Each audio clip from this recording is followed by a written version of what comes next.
Merhabalar, ben Şükrü. P2P'nin bu bölümünde Cloaks ile birlikte olacağız. Cloaks adlı hesabı Rick yönetiyor ve Rick gerçek hayattaki işini bırakıp kendi evinde bir 3 boyutlu yazıcılardan oluşan ev fabrikası kurdu. Bu mini fabrikada da Bitcoin ile ilgili ürünler üretiyor. Umarım bu bölüm ilham kaynağı olup hoşunuza gidecektir. Hi Rick, Hello, how's it going? it's good. How are you? I'm doing good, man. It's been a while. Oh yeah, I mean we are kind of in contact every day, but Yeah. we don't really get to see each other that often. I haven't seen you since Berlin. Yes, Berlin. Oh man. That's like 3 years Yeah, ago now? it is. It was, yeah, Yeah. before It's the crazy. virus stuff and all that. And Nuts. I went to Miami, you weren't there, then you went there, and I wasn't there. I know. We keep missing each other. It's the hide and seek game is real, huh? Yes, it is. Yeah. So today I want to talk about what we are doing, yeah, with the shop. So that background is a picture of your shop. Yeah. Yeah, A little tiny picture or piece of the shop. It has one rack of full printers that we have running, and then there's a whole nother rack to the left of that that has yeah. more printers. The reason why you are not in the home fab or home factory is because it's loud there, I guess. Yeah, I mean, sometimes the suppression will work on the microphone, but I moved like my office computer upstairs just to get away from the noise. Yeah.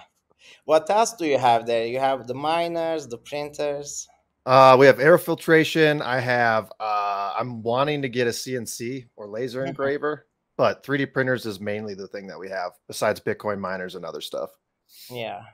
And recently you finalized the Gayser.fund campaign. Yeah, yes, we did. I'm jacked about that. Yeah, so I talked about Gayser.fund in an earlier episode. So yeah, and here is you with a result Yeah, from I know. Geyser yeah, was awesome. I mean, I was not expecting that to take off like it did. I don't think they were either because I was in contact with them in the last week that it really blew up and was like, hey, some of these transactions are getting lost. And they're like, we'll look at them. And then it was just because we were overloading their Lightning node, which was pretty funny on one end. yeah. So, Oh, so it was for a big printer yeah, that it was for a massive printer. It's can print up to 2 feet by 2 feet by 2.5. I think that's close to like what is it, 700, 600, 600 by 600 by 650 yeah, millimeters. it's perfect. Yeah, I'm Yeah, pretty so excited. and I guess you'll end up printing huge grenades with them. Yeah, I want to print off a giant grenade and almost make it like a chair to sit in just for Yeah, shits and gigs. I think that'd be really funny. yeah, that would be nice. You could also make like grenade matrushkas. Yeah, I could. That could The, be the fun. the possibilities are endless now. Yeah. And by the way, like we are just talking about grenades, but I'm not sure how many people are uh, of my audience is aware of what grenades are.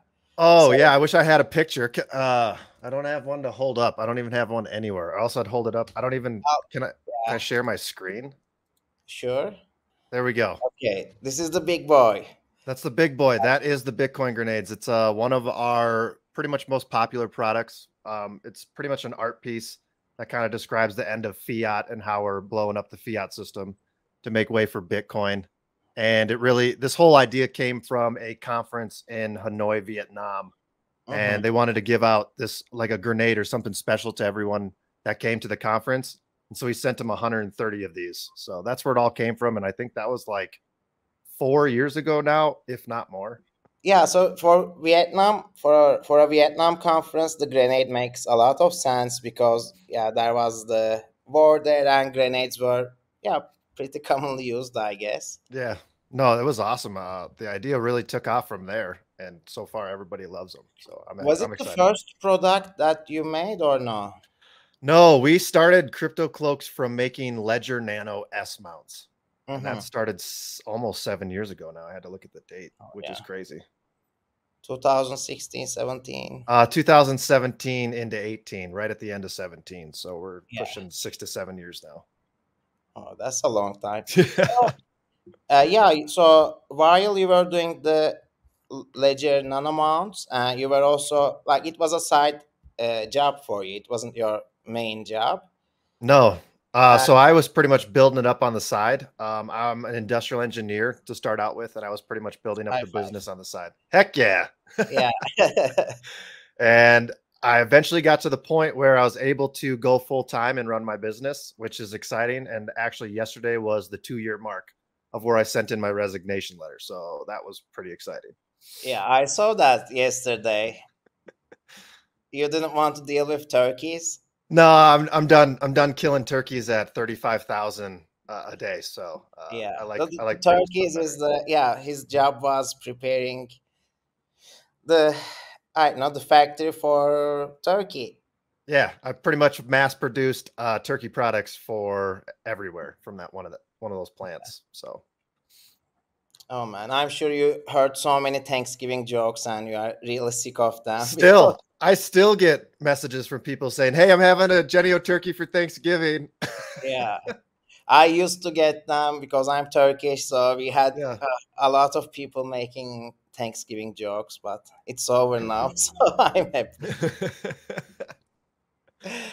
Yeah. That's awesome. So the grenades actually like became really popular, and recently I don't know Nayib Bukele has a bunch of them, I guess. Yeah. So artist Satoshi made a piece of art, and now it's like sitting in his office, which is awesome. Max Kaiser just keeps spreading the grenade word, man. I can't stop him. He just loves them. I don't do Yeah. anything, and I just keep sending it to him to give away. How So did he initially get his hands on them? Like, was he just? I sent him the first one when he was still doing his podcast in America, Mhm. and just to have on this shelf in the background. And that was, I think, 2.5 years ago now. And now he just keeps giving away to everybody that he can, which is awesome to see. Yeah, I mean, Tucker Carlson also had one on the show. Yeah, Tucker Carlson has one. Paris Hilton has two of them. Soldier Boy has one. I don't even know who else. There's a list. It's Yeah, crazy. I still don't have mine, by the way. What the heck? Yeah, it's a shame. That is a shame. We need to get you one. And I want the koozie with the triple O's. Yeah, right. We need the triple O koozie, or else we'll get sued. So it's really Yeah, just a cold beverage stubby holder. yeah. And it was, yeah, basically it was named koozie, and some company on Etsy said that's our product's name, and we don't want you to use that. So koozie is like a term. I'm guessing now from all the replies on Twitter and how it went down is in America it's only known as koozies. So it's like just a little sleeve that you put on your beer to keep it cold. Well, here in America we call those koozies normally. And there's a company that apparently trademarked the word koozie. I was not aware. I thought it was just a normal term for a cold beverage slip on. Yeah, So now it's a koozie. So, it's a but koozie. We're better because we have more O's. yeah, so you also like did this project recently with the space heaters. Yeah, the space heater. That was an awesome project and it's still ongoing. We have version 1 out and it's completely open sourced where you can pretty much print your own, build your own. There's also a 30-page guide for you to Mhm. kind of walk yourself through. Right now, BTC Sessions is, I think, doing a walkthrough, maybe video, which is going to be awesome because I just have it on paper and hopefully he can maybe do a video and really blow it all up and make it a lot easier to follow. That's like his specialty though. Like when I'm setting up something, I always search for BTC Oh, sessions, 100%. like He's a Model tutorial guide, guy. seed signer guide. I check his guides for everything I do. Absolutely. He's definitely the video guide guy, which is awesome. He's done a Yeah, lot. makes life so much easier for special noobs like me. Like, Same here, man. I mean, he helps a lot of people out there, which is awesome to see. yeah. So you also open source a lot of the designs. Yeah. So we open source as much as we can. Obviously, we run a business, so we're not doing everything. Mhm. But we have a place on our website called the File Factory.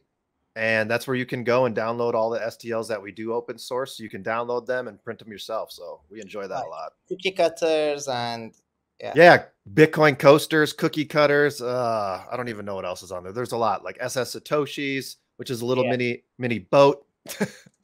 So there's a Or bunch. Bitcoin boating accidents, I Yeah, guess. exactly. You got to prepare. Yeah. Yeah, that's good. And I know. So what I want to talk about, like how Bitcoin and 3D printing are somewhat similar. Yeah. Like, yeah, with 3D printing, no one can tell you not to produce something. You can do it if you have the design. Yeah, So, exactly.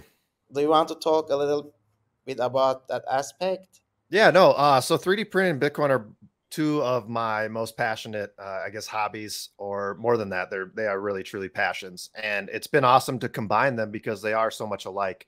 3D printing allows you to print whatever the heck you want, where nobody can tell you not to print. One of the biggest things with that is guns. Obviously, that's always a highly debated topic, but the fact that you can 3D print your own gun, and the government can't tell you not to, that's that's freedom in itself. It's just like Bitcoin. The government can't control your money. And 3D printers is pretty much allowing you to produce whatever you want, and the government not limiting you or telling you what you can and cannot do. And I Yeah, really so believe that's a huge thing that we need to have. Every Bitcoiner have a 3D printer also. I know it's important, huh? So they call them the ghost guns because they have, Ghost guns. Yeah. yeah. So the funny thing is that like some places, I think Houston and or New York did that. So they were paying people certain amount of money for every 3D printed gun that they return in to the Yeah. government. So that guy ruined it for everybody because he went crazy and he made $20,000 off of a couple $100 of plastic.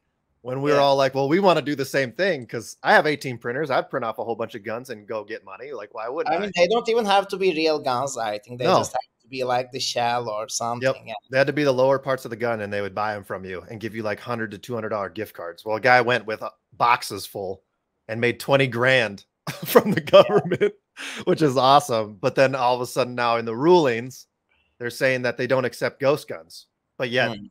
they're worried about ghost guns. So you tell me what's wrong there with that. Yeah. Yeah. It's funny. So yeah. So also, this business that you are running is also very cyclic. Yeah. Like, meaning that, yeah, so it's different when there's the bull run and during the, Way different. Way different. Our business, every businesses have cycles, just like with holidays is the biggest thing Mhm, in a regular business. Well, for a Bitcoin business, it's bull runs and bear runs, right? Bear markets, you are going to lose a lot of people buying your items just because they're stacking cheap sats instead, which I mhm. don't blame them. I tell them to do the same thing. Obviously, go buy cheap sats when we're down 80% compared to buying a Bitcoin grenade. I'm not Yeah, and upset. we'll I'm be doing the same building thing. for you. Yeah, exactly. And then when the bull market hits, I mean, it's crazy. We'll shoot up 300 to 500% on orders month to month, and it just gets insane. So, I mean, in the long run, if you look at it, we get less orders, but we're getting more sats per order. So Mhm. it really equals itself out between bulls and bears. So in the long run, if you're just hodling that Bitcoin, there's nothing wrong with it. That's the dilemma of a Bitcoiner, actually. Like, you don't want the prices to go up because then you know that the amount you purchase will be less. Yep. But at the same time, you sometimes wish that the price went up. It's like it's a bad dilemma. I mean, it's like the greatest addiction to have because you love it when it pumps and you love it when it dumps. So, Yes, I I'm mean, like, yes, it's yeah, like I can get more sats. exactly. It's a rough game. Yeah, especially if I'm getting paid and the price goes down, I'm the Right? happiest person ever. Exactly. Yeah. So you also have a UK branch? Yeah. We have Black Coffee who runs our entire UK store out of there. That was just to help people in Europe and Asia save on shipping. Shipping Yeah. from the US is ridiculous. Shipping from Turkey is ridiculous And as it's just ridiculous from anywhere, to be honest. Trying to ship to the like Europe and Asia reliably at cheap rates was not working. We would lose like 1 to 2 packages out of like 10 to 15. And we were like, we can't do that anymore. So we had to charge to do express shipping, which got it there in like 5 to 10 days. And that's like Mm. $65. And I was like, well, this is ridiculous. There's got to be a better way. So Yeah, we like opened up a store in the UK. Like the good thing with 3D printing is that it's actually easy to localize. You know, you Oh, just find absolutely. someone to print things, and yeah, you can embed it into your website, and Yep.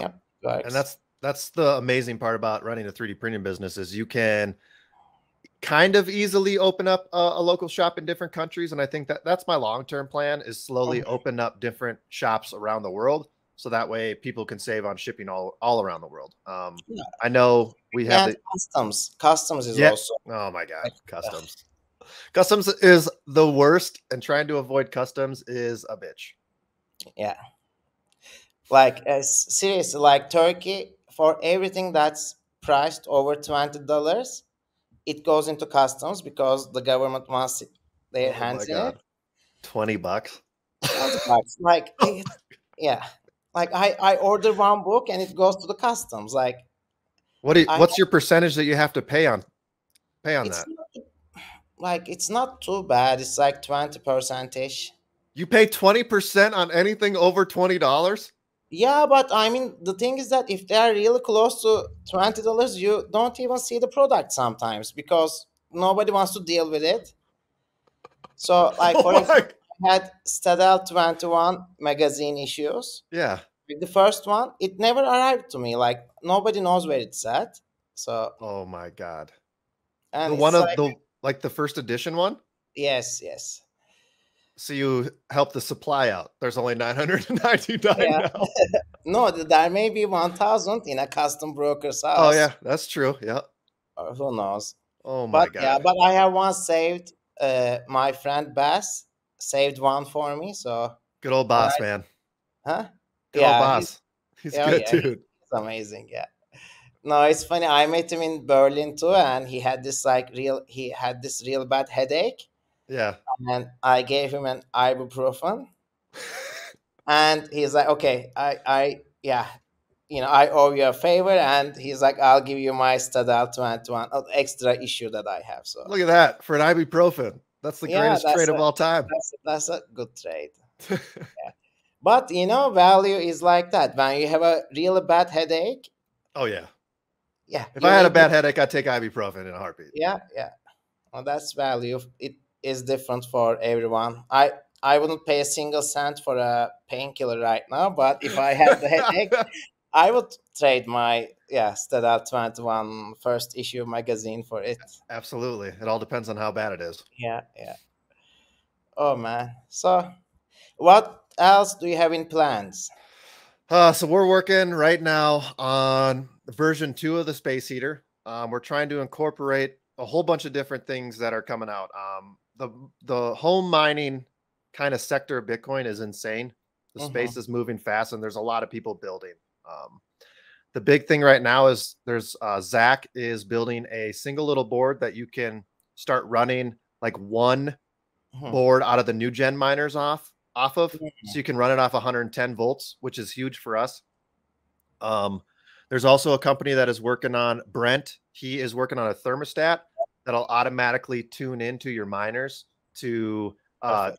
not turn the miner on and off, which is awesome. It'll just stop the hash from happening. And when Mm-hmm. your temp gets low enough, it'll actually return that board on and start hashing again. So you don't have to Okay. futz with unplugging and turning off the miners all the time. Nice. How many boards does an average miner, the new generation So new miners? gens have 3 in them, I believe. Yes. So you can use like 1 or 2 off of that. Mm-hmm.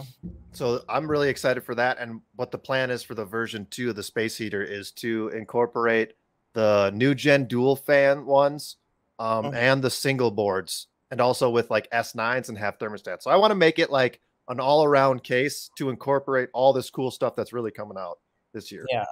And so we also did an episode with Ben Groot. Yeah, we talked about the heating aspect, and Yeah. yeah, like when you can tune the machine so that it's not loud, you can perfectly use you use it as a home miner, and yeah, No, it's awesome. The being able to tune it down to lower wattages and just run it at ADC and really heat your home. yeah, It's a game changer. You're mining Bitcoin while if you're using a plug-in electric space heater, you might as uh-huh. well use a Bitcoin miner because at least you're getting money back. Yeah, yeah. Like we talked about it before too. There are these infrared heaters that are like Yep. 1,350 watts. Yeah. Yeah, you could use an S9 and make Bitcoin instead. And yeah. Yeah, because that's what I did. That's how this whole project really came about for me. We were using a 1,500 watt electric space heater in our room. Well, why don't I just use an S9? So I started messing with a whole bunch of different fan combinations to really kind of dial it in with noise and heat. And now I run it at about 700 or 600 watts, and it heats the bedroom up. So I'm running almost a third of the watts, and it's not noisy, and I'm mining Bitcoin at the same time. So, perfect. Yeah, that's a win. Yeah, and S9s were really cheap at the bear market, so like $50 to $100 a pop. Yeah, cheap. You can't get a infrared heater for $50, I guess. No, I mean, it all depends on the wattages, right? You can buy like a 300 watt heater for like $25, but it's not the 1,500 watt ones. Yeah. But per watt, it's a really good buy. Oh, absolutely. Yeah, too bad it's hard to get miners in Turkey because of the customs again. But I heard anywhere in Europe it's hard to get miners. Yeah. That sucks. There's nothing like really written about it, you know, so like trying to get it through customs anywhere is just a pain in the ass. Yeah. Because in Turkey, like a good amount of people steal electricity off the grid. So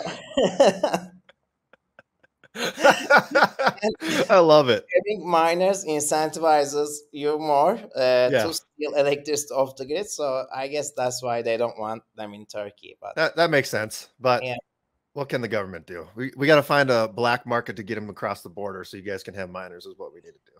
Yeah, I'm sure people already figured it out. Somehow. Oh yeah, they probably already smuggling miners across the border. Yeah.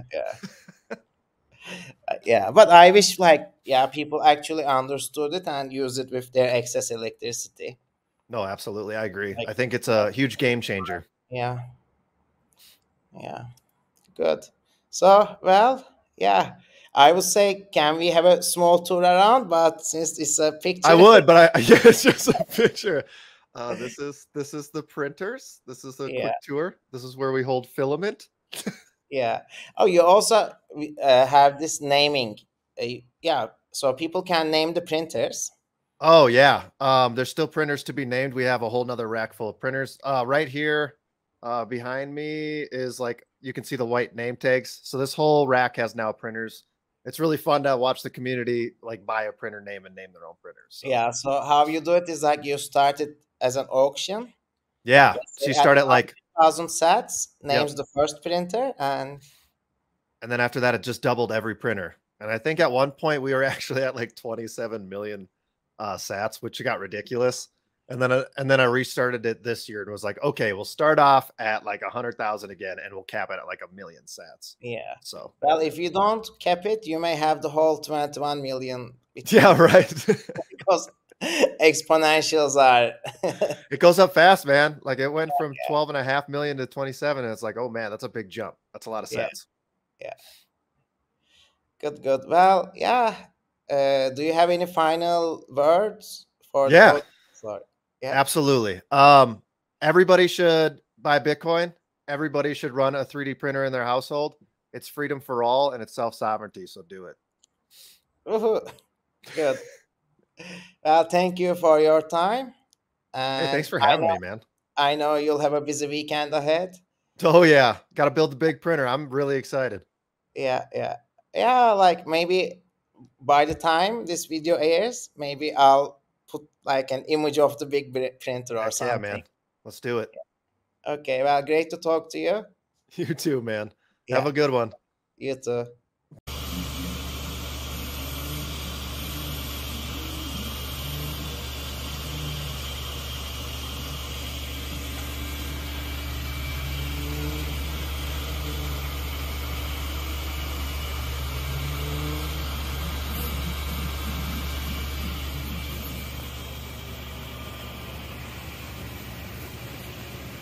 Rick ile olan bu bölümün sonuna geldik. Bu bölümü YouTube üzerinden video olarak veya Satoshi Radyo üzerinden podcast olarak dinleyebilirsiniz. Umarım bölüm hoşunuza gitmiştir ve önümüzdeki bölümlerde görüşmek üzere.